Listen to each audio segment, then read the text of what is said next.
Right, live, yes, live on Instagram and Facebook. Okay, hello, welcome. Bit of meditation. How are you? Good, I hope. Yeah. Okay, yeah, bit of meditation. Before I start, just want to remind you about the Zoom group. The next Zoom group is on Monday, the 3rd, this coming Monday at 8 o'clock Irish time. Um, if you follow the link in my bio, you can see what that's about. It's a chance to do a bit of meditation together, but also to ask questions and interact in a bigger kind of format. Okay, so this is a meditation. It's one of the daily meditations. I meditate throughout the day, and this is just the one that I do on Instagram and Facebook. It's not a class. It's just a chance to meditate together because that's very good, just energetically, to do that. So if you're used to meditating, great. If you just hang on while I explain a little bit about just what I do for people who are not used to meditating, because meditation is one of those things that's talked about a lot, but it creates a feeling that you should kind of just know what it's about. But a lot of people don't. A lot of people ask me anyway, like, what's you got to actually do in that thing, that meditation thing. So yeah, if you've tried meditation and you're not really sure about it, or if you sort of feel like, oh no, my mind is too busy, well, keep listening, and I'll explain about what I do, and maybe it will help a bit. So for me, it starts with why I would meditate, because without a good reason, I just wouldn't do it. I don't have the self-discipline for that kind of thing. I don't have any self-discipline really. So,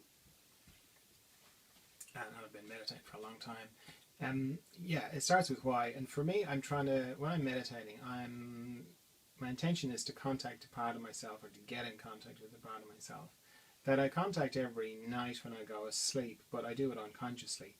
It's the bit that I go into after I go to sleep, and then I'm dreaming, and then I come at the bottom of dreaming into deep dreamless sleep.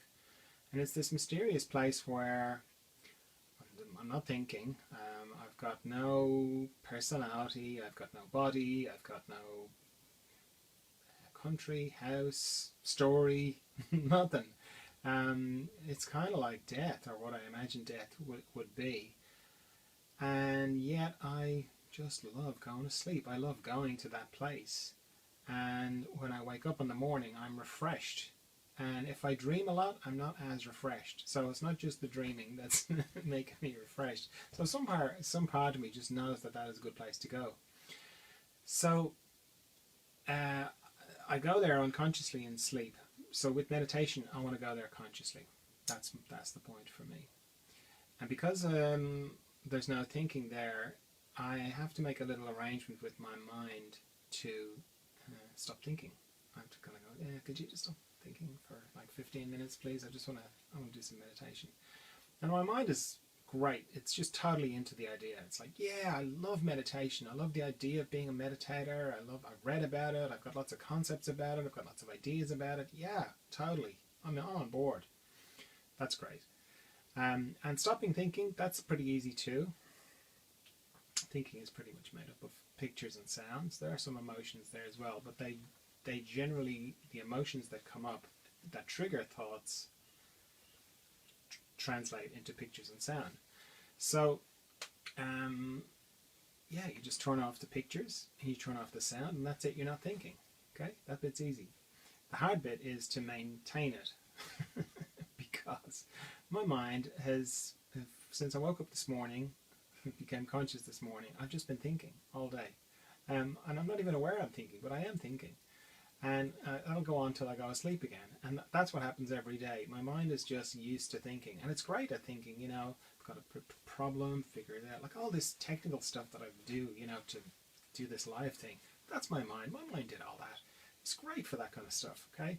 And because of its continually thinking, it's very hard for it to stop for a long period of time. It can stop for, an instant or two or 3 or 4. Well, I mean, how long is an instant? It's not a second. A second is hard.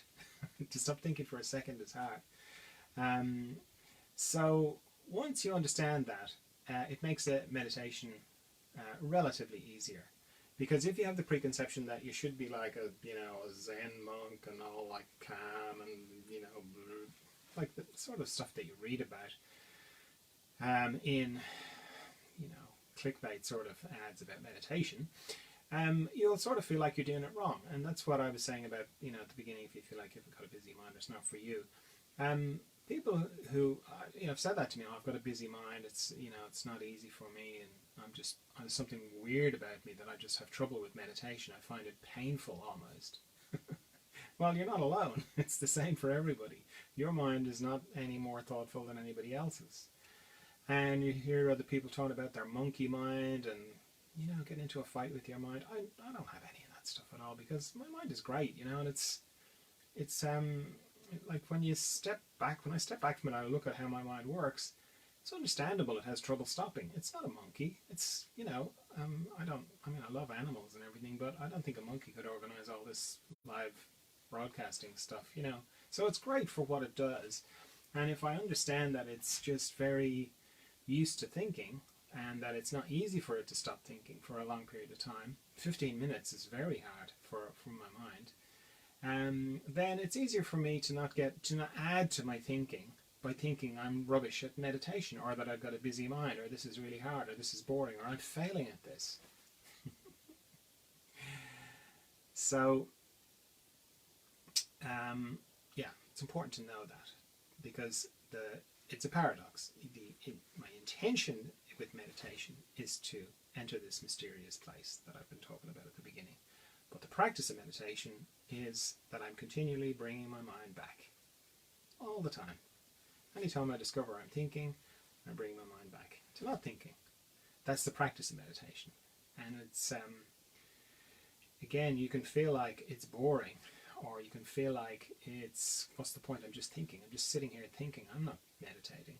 But you are. That's meditation. It's not, I suppose your mind can kind of go, this isn't what I thought it was going to be like at all. I thought it was going to be great. I thought it was going to be all calm and peaceful. That does come. But the practice of meditation is bringing your mind back. And why it works and why it's good and powerful and brilliant and everything is that, well, there's two important things that are real kind of power centers for meditation.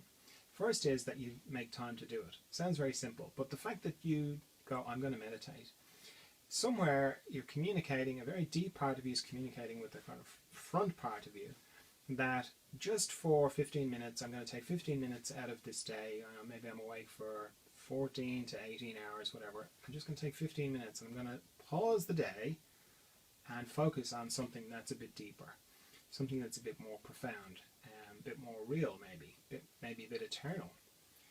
That's powerful. The fact that you pause the day, that you put a break in the momentum, that's very good, because the day has a lot of momentum. You know, I'm going to do this thing, and then I'm going to do that thing, and then I'm going to do the next thing.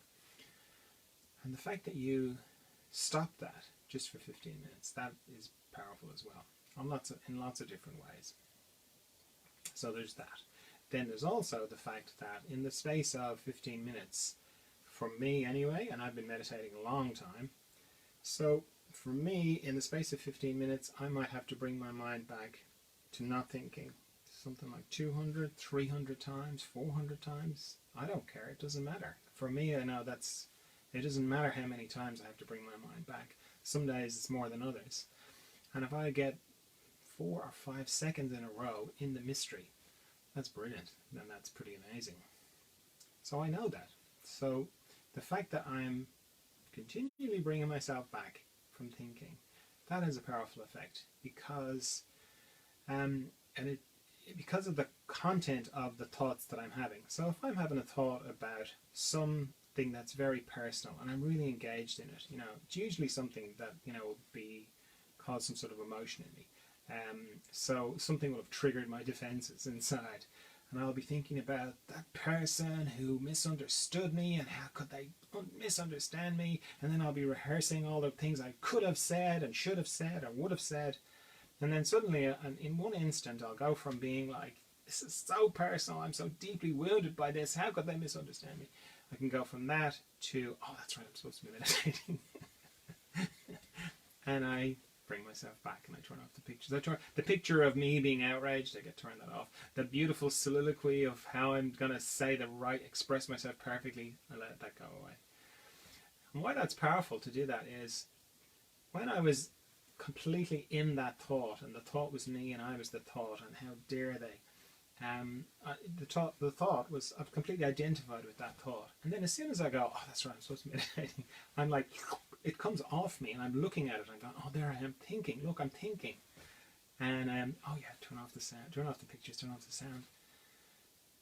That, without saying anything to yourself, you're demonstrating that if you're looking at those thoughts going, oh yeah, I'm thinking, then you can't be those thoughts. You're something else. If you're looking at your thoughts, you're not the thoughts. So what one instant before felt like it was you, suddenly is not you. And the fact that you do that like 300 times, 400 times in 15 minutes, and if you meditate more than once a day, it just goes up, that has a powerful effect as well. It sort of brings that mystery closer to the surface. And then the other advantages are the sort of things you read about in magazines, that all the health benefits. It settles your nervous system, your adrenaline levels get to drop off a bit, your body settles, and that's why it can feel like you're going somewhere in meditation, and that can become a bit of a trap because you can feel like, oh, I didn't really feel it this time. As soon as you turn off the pictures and turn off the sound, you're there. Okay.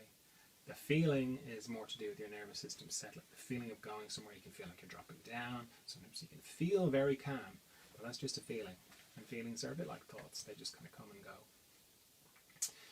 Okay, so parallel or in tandem with all the not thinking I've just been talking about, I'm also checking my body for tension. So it's about bringing my awareness to my body, and it helps me come into my body a bit more, or come down from my head, or come down from thinking. I mean, most people kind of think of thinking as being in their head. Expand that to the rest of my body and become conscious of any tensions that I've been holding. So it's about becoming more conscious of my body. And when I close my eyes and I'm not thinking, it can all feel a little bit soupy in there. So I like to have a system. And the system I use is I just go from my head all the way down to my feet and back up again, very slowly. And I think of my body as a stream that's kind of flowing from my head to my feet. And I'm paying particular attention to anywhere that goes across that stream, because they behave a bit like a log in a stream. So attention can accumulate in those areas. So I'm checking my eyes, my mouth, my jaw, my neck, shoulders, all my joints, my elbows, my wrists, my fingers, they're all kind of going across my body. I'm checking my respiratory diaphragm, all my intestines, they're going all over the place. My pelvic floor, my hips, my knees, my ankles, and my feet. And anywhere I find tension, I'm just using my out breath to let it go. And using your breath it's natural, and it's important to remember to keep breathing, because it's very easy in meditation with all that stuff going on to forget to breathe. So yeah, keep breathing, keep letting go of the tension, and keep returning to not thinking. Okay? I set a timer because I want to minimize the amount of things that I think about. So again, if you're new to meditation, get a quiet room, sit up, don't lie down, you'll fall asleep. It's too hard not to fall asleep. Sit up, quiet room where you won't be disturbed. We won't have people knocking on the door, coming in, or the phone is on, or anything like that. So make it easy for yourself. And one of the ways I make it easy for myself, even after all these years, I still set a timer, because I know I'd be just thinking about what time it is and how long I've been doing it for.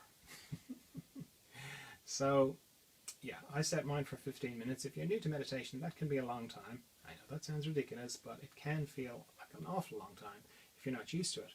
So if you are new to meditation, maybe set a timer yourself for like 5 minutes, and then just do that 3 times. Okay. No questions? No questions, all right. Okay, so setting the timer, 15 minutes starting from now.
Okay, thank you for meditating with me.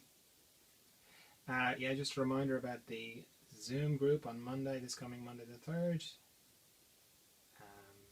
Yeah, there's a link in my bio if you want to attend that. You're very welcome as well.